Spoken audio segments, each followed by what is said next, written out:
This is All India Radio, Shillong, the Northeast News Bulletin read by Rahul Chatterjee. The Centre has asked all states and union territories to ensure that all citizens who have taken the first dose are prioritised for the second dose.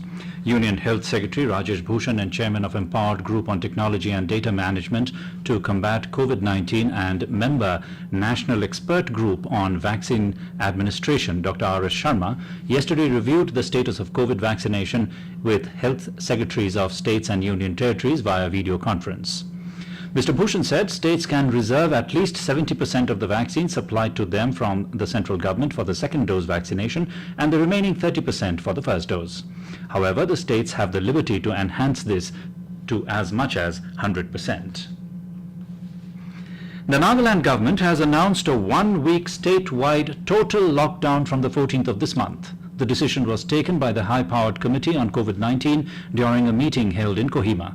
The lockdown will be enforced in the whole state from 6 p.m. of 14th May to 21st May. Nagaland reported 269 fresh COVID-19 positive cases yesterday, taking the total cases to 16,552. Dimapur reported 207 fresh cases. The state also recorded 45 positive patients who have recovered from the infection, taking the recovered tally to 12,779.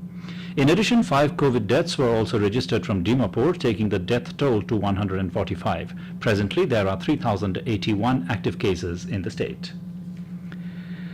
Union Minister of State for Development of Northeastern Region, Dr. Jitendra Singh, said the ministry is proactively assisting all the 8 northeastern states to effectively fight the second wave of COVID-19.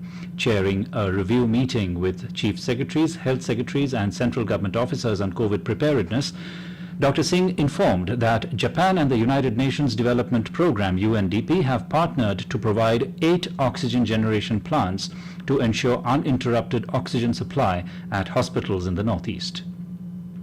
These plants will support more than 1,300 hospital beds across the region. He assured that the states will get their fair share from the foreign aids pouring into India. The minister said the fund of 369 crore rupees disbursed last year for 14 health and COVID-related projects had helped significantly to ramp up the health infrastructure. He urged all the states to be prepared in the fight against the pandemic. In Assam, new SOPs on COVID will be issued today by the Chief Secretary and DGP. Talking to media persons in Guwahati yesterday after the first cabinet meeting chaired by Chief Minister Himanta Biswa Sarma, Health Minister Keshav Mahanta said that Chief Minister has instructed all ministers to visit 2 or more districts to monitor the COVID situation and submit their report within 3 days. Mahanta has ruled out declaration of total lockdown in the state as of now. Assam has reported 6,258 cases and 85 deaths due to COVID yesterday. It was decided to set up one committee under the chairperson of Finance Minister Ajanta Niyog on appointment of 1 lakh youth by March next year. Another committee was also set up to discuss all issues related to waiving off of microfinance loan. It was also decided that the cabinet should meet every Wednesday.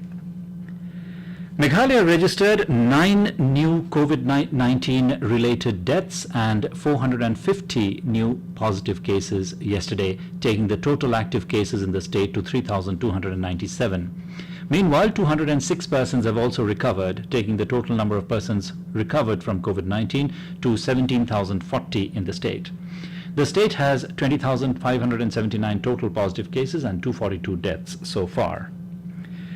The Meghalaya government has approved to restructure the Special Force 10 during a cabinet meeting held yesterday. Home Minister Lakshman Rimbui told media persons that the sanctioned strength of SF-10 is 1,784, but the existing strength is 1,387, which will be reduced to 905.